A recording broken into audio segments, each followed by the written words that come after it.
The first words out of his mouth were cold steel. "Ellen, your role has been eliminated.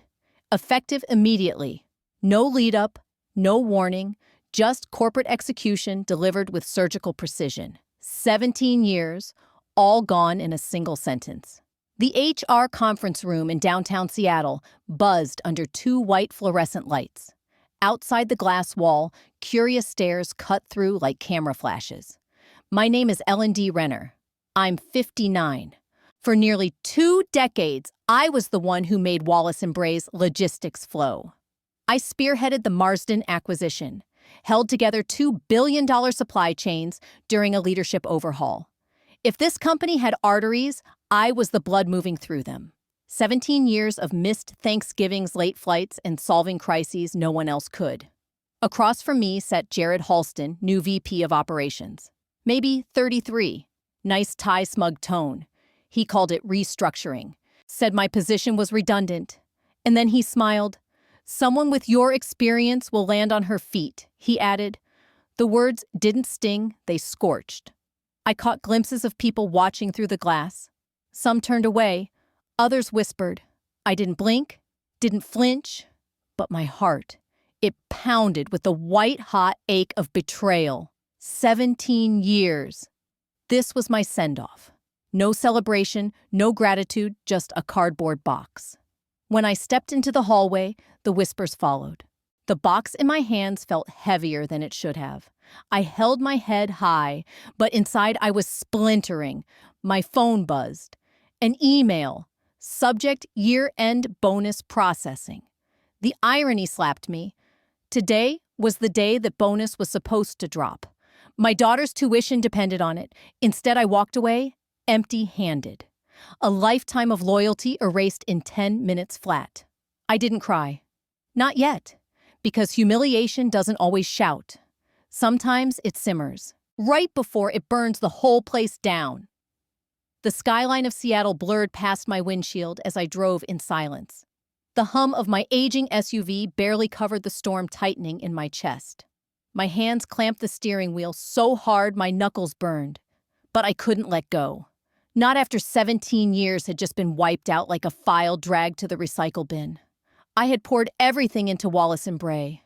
Everything. The late nights, the cross-country red-eyes. The holidays spent buried in spreadsheets while my family waited by a half-eaten dinner. The birthdays I missed. The anniversaries I barely remembered.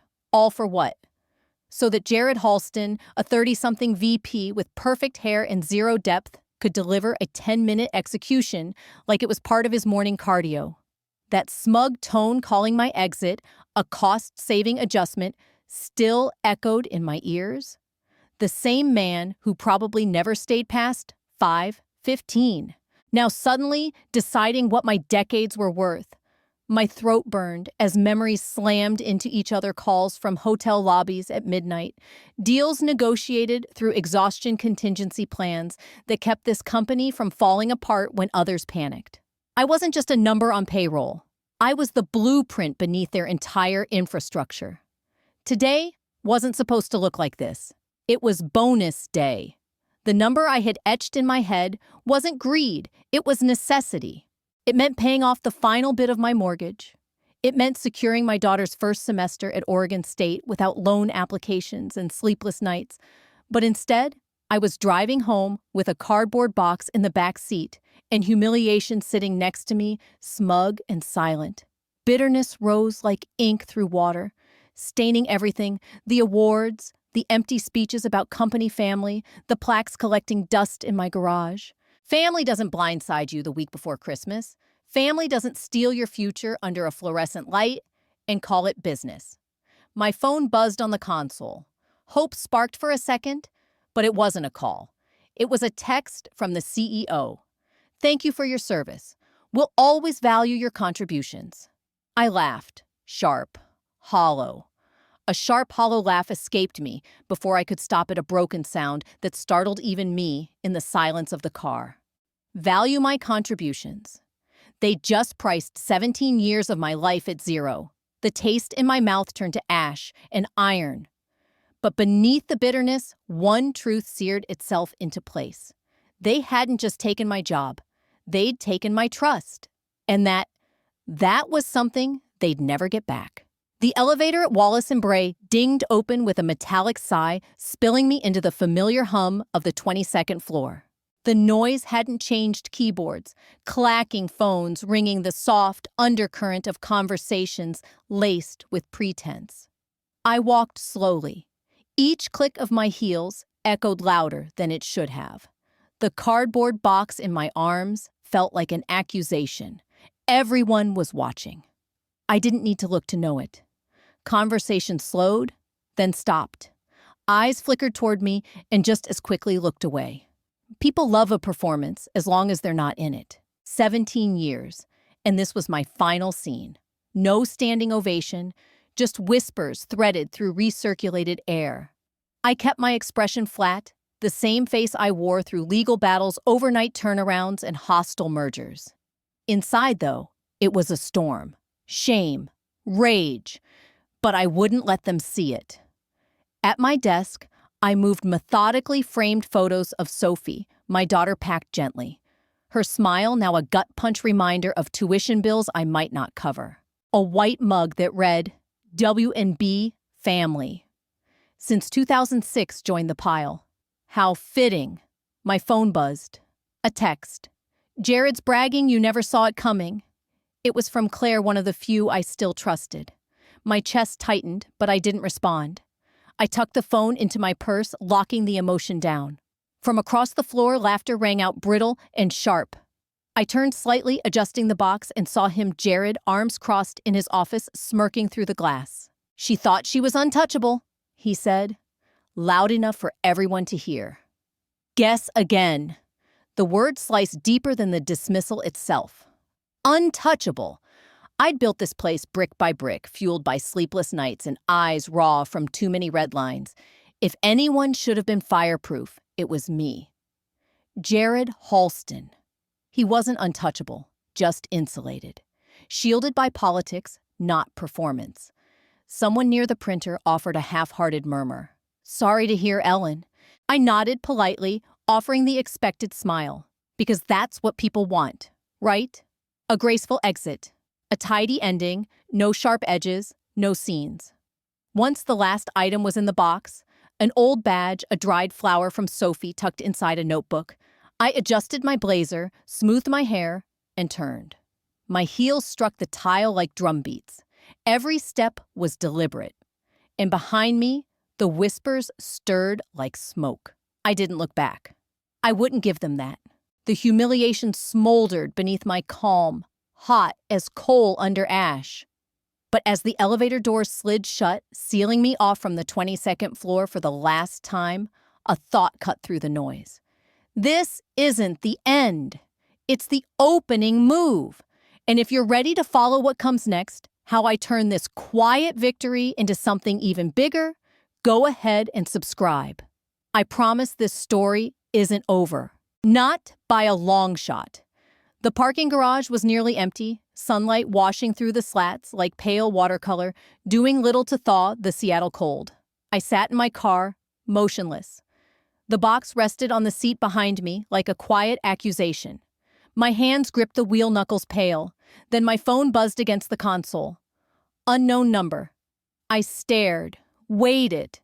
After a morning of pity texts and forced condolences, I wasn't ready for another hollow apology. It buzzed again. Persistent. Like a knock I couldn't ignore. With a sigh, I answered. Hello. The voice stopped me cold. Ellen, tell me this is a joke. Sharp. Measured. I knew that voice, Daniel Marsh, as CEO of Marsh Stone Global. My biggest client. A man whose name held weight in 3 hemispheres. My pulse kicked in my throat. Daniel, I didn't expect. They fired you. His voice was steel wrapped in fury. I exhaled. Yes. Effective immediately. A pause followed. Heavy. Immovable. Like the moment before a storm breaks. When Daniel spoke again, his voice carried a weight that made the quiet car feel smaller. Unacceptable.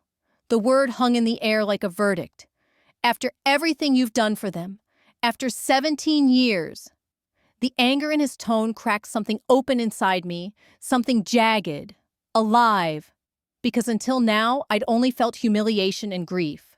But hearing Daniel Marsh's disbelief lit a fuse I didn't even know I'd been holding. I guess loyalty has an expiration date, I said bitterly. They called it a cost-saving measure. Daniel let out a sharp breath like a laugh stripped of all humor. Cost-saving, Ellen? You're the reason that contract exists.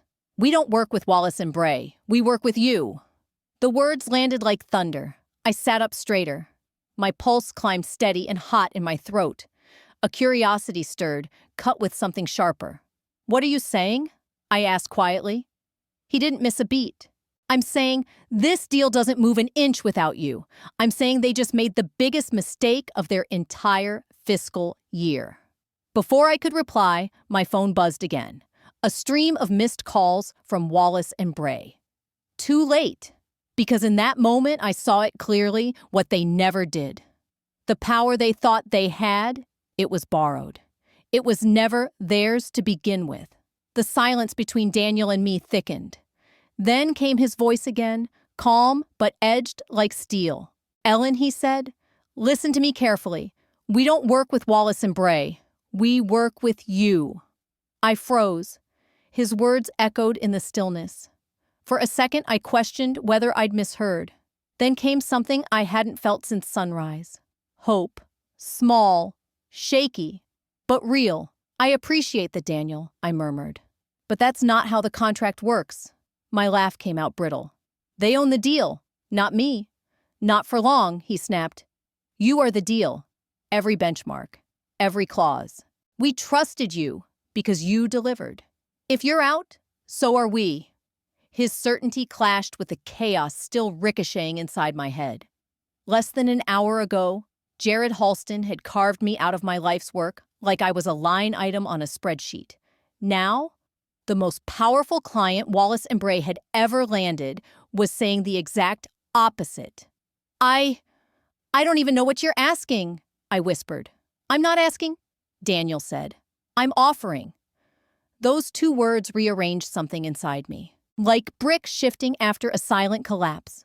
What kind of offer, I asked, barely above a breath. Come lead the project, he said. Personally. Set up your own advisory. No middlemen. My board's already looped in, we've agreed unanimously. His tone softened, but there was steel beneath it. You don't belong at Wallace and Bray anymore. And frankly, neither does this contract. I gripped the steering wheel tighter until my fingertips stung. Daniel, this isn't a normal engagement. The scope, Ellen, he cut in steady and direct. My name landed like an anchor in a storm. The scope is 1.2 billion. That's the contract value, and it's yours if you want it. The world tilted for a moment. The empty parking garage blurred through the windshield. My own pulse sounded like thunder in my ears. 1.02 billion. The number pulsed in my mind so loud it almost drowned out the image of Jared's smug smirk, or the cardboard box of my career sitting in the back seat. I don't know what to say, I managed. Say yes, Daniel said simply. Say yes and watch Wallace and Bray find out what a real cost-saving decision looks like. Hope didn't flicker this time. It ignited. The stillness outside felt surreal, but in my chest, Daniel's words roared. Still, I knew better. Hope without facts was just fantasy. I couldn't afford to leap blind. I reached into my bag, pulled out my laptop, and set it on the passenger seat. My hands trembled as I connected to my phone's hotspot. The cold light of the screen sliced through the gray morning. Seconds later, my personal folder opened. A quiet habit of backing up critical files had just become a lifeline. The Marshstone Master Services Agreement stared back word for word drafted by me. I'd fought for every clause in that agreement through endless nights and soul-crushing meetings. Now, those same words might be my weapon. I scrolled quickly, heart-pounding, until a bold header caught my eye. Section 14-3 Key Personnel Provision. I read it out loud, syllable by syllable, as if the act would anchor me. Termination of designated key personnel without prior client consent grants the client the right to terminate this agreement without penalty and reassign services at its discretion. My breath caught. Key personnel. That was me. I wasn't just another name on a spreadsheet. I was named in this clause, approved and signed by every senior executive on both sides. If Wallace and Bray had fired me without Daniel's consent, they'd cracked the very foundation of the Marshstone contract. Jared? I muttered, a slow smile forming. You just handed me the sharpest blade in the drawer. I kept scrolling, sifting through compliance language until another number hit like a live wire. $80,000 termination penalty. But it wasn't a typo. Buried in legal jargon and escalator terms was the real figure, $80 million, triggered by the wrongful removal of a designated key individual. Me. Wallace and Bray would bleed the second Daniel decided to walk. The bitterness inside me crystallized into something more useful, strategic calm. They hadn't just fired me, they detonated their own bomb. I opened a blank email. Subject line, urgent, Marshstone MSA review. I addressed it to my most trusted legal contact. My fingers hovered over send, then stopped as my phone lit up again.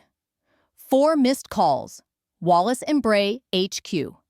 I stared for one long, silent moment, then flipped the screen face down. Let them panic. Let them feel the fear they thought belonged only to me. I closed the laptop and breathed in every exhale, sharpening into purpose. They thought they ended me. In truth, they just armed me. The screen lit again. This time, it was Claire, I answered.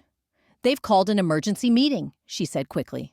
The CEO's furious. And Ellen, she added, voice tight. He says you won't see a dime of that deal. The words hit like stone, but I didn't flinch.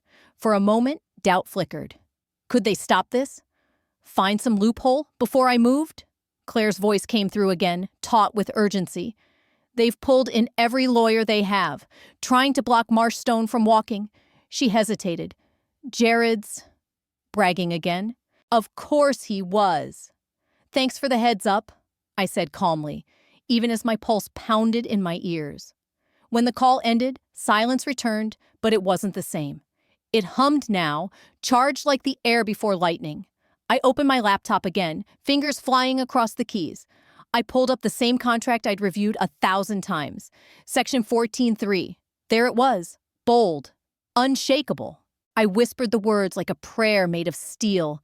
Termination of designated key personnel without prior consent grants the client the right to terminate this agreement. Ironclad. Still tension coiled in my gut. Wallace and Bray had deep pockets. Power. A small army of attorneys. If they found a crack before Daniel moved, the whole thing could fold. Then my email pinged. Subject line in all caps. Urgent. Cease and desist. Wallace and Bray legal. I opened it, reading every syllable like it was a weapon. You are in direct violation of your confidentiality and non-compete agreements. Any further engagement with Marshstone Global will result in immediate legal action. The final line landed cold and clean. Failure to comply will result in injunctions and damages pursued to the fullest extent of the law. My lungs paused. Then I laughed, quiet, sharp. They were panicking. Every word reeked of desperation. I hit reply. Typed 12 words that sliced like a scalpel.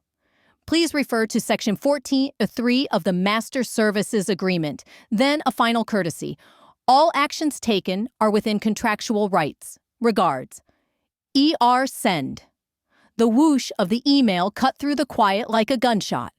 I leaned back, closed my eyes, and exhaled. They couldn't scare me with threats. Not when I was the one who built the rules they just violated. My phone buzzed again. This time, it was Daniel. We're moving forward, he said. Their panic just sealed the deal. A slow smile curved across my face. Checkmate isn't loud.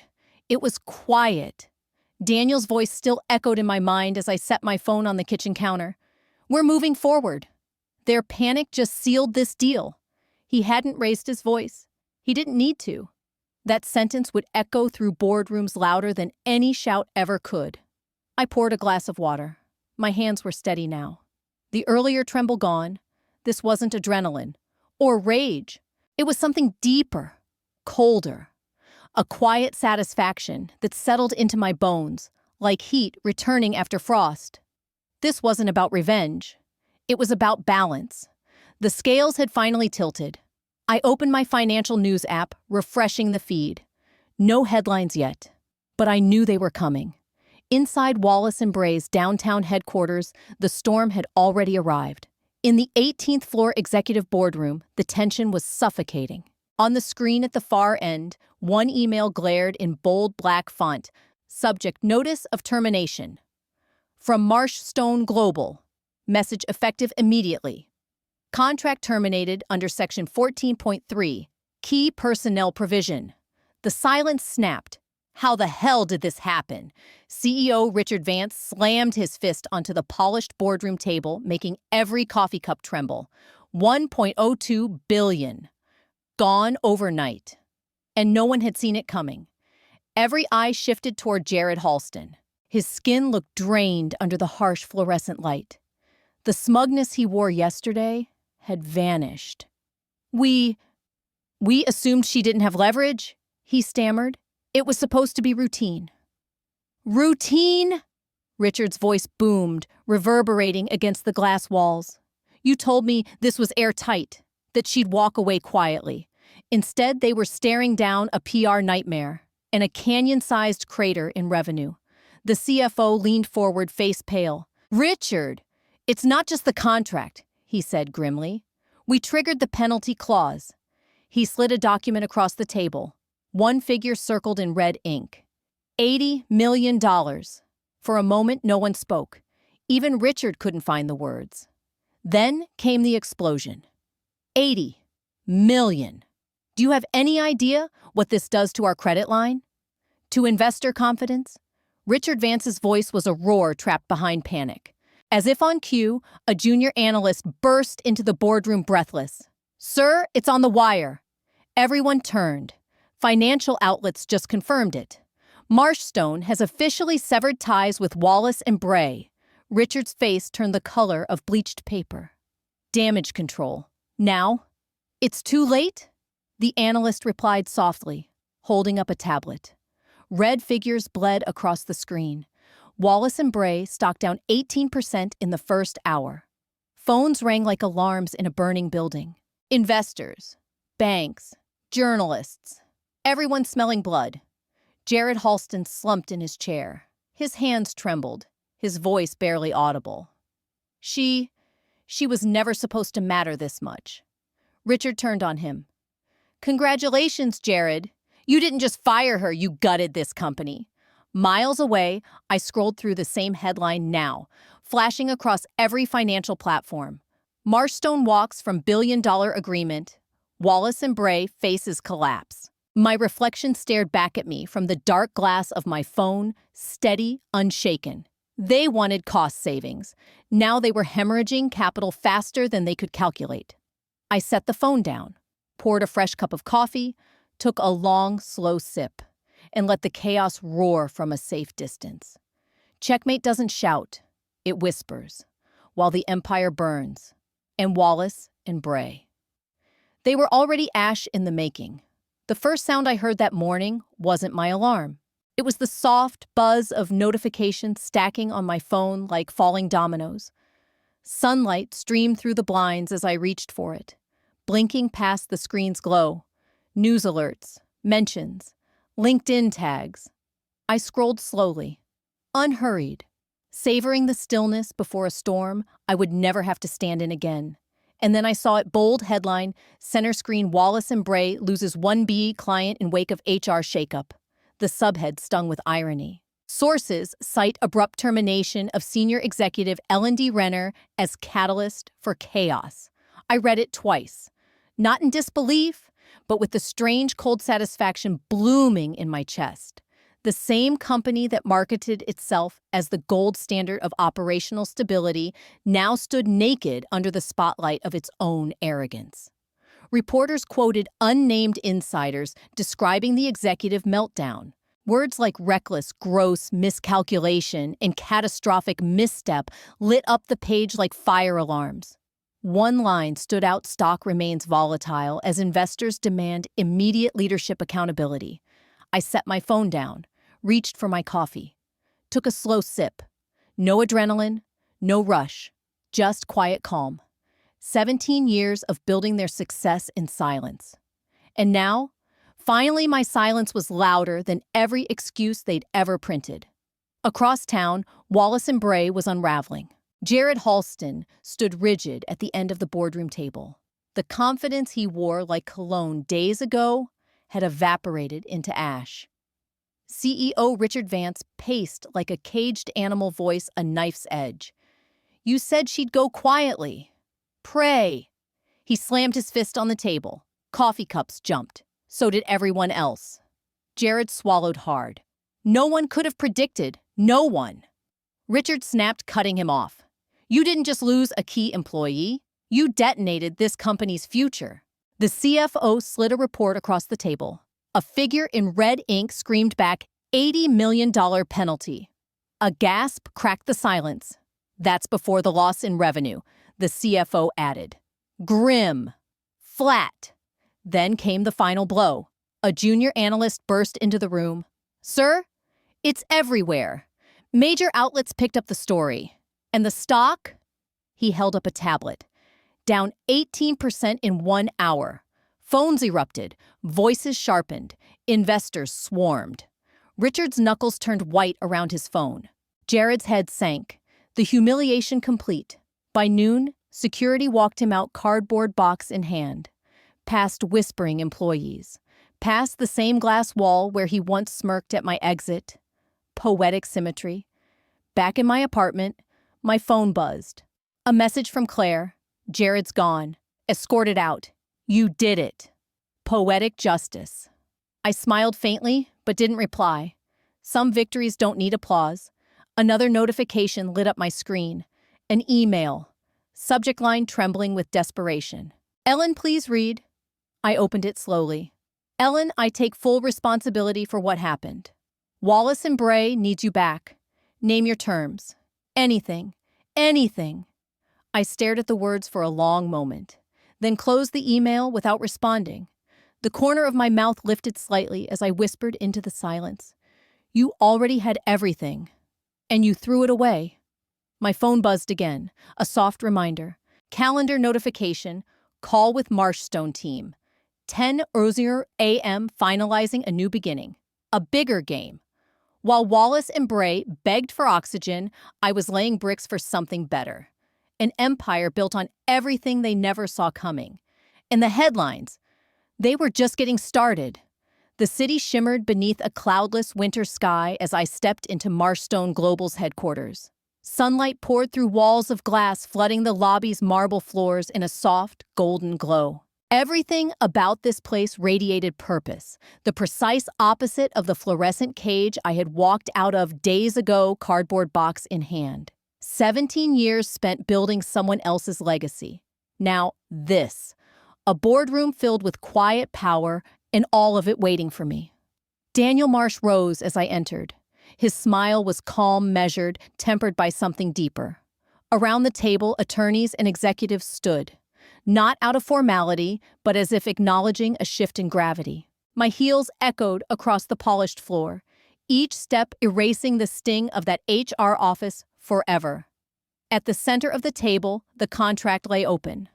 Black leather, silver embossed logo.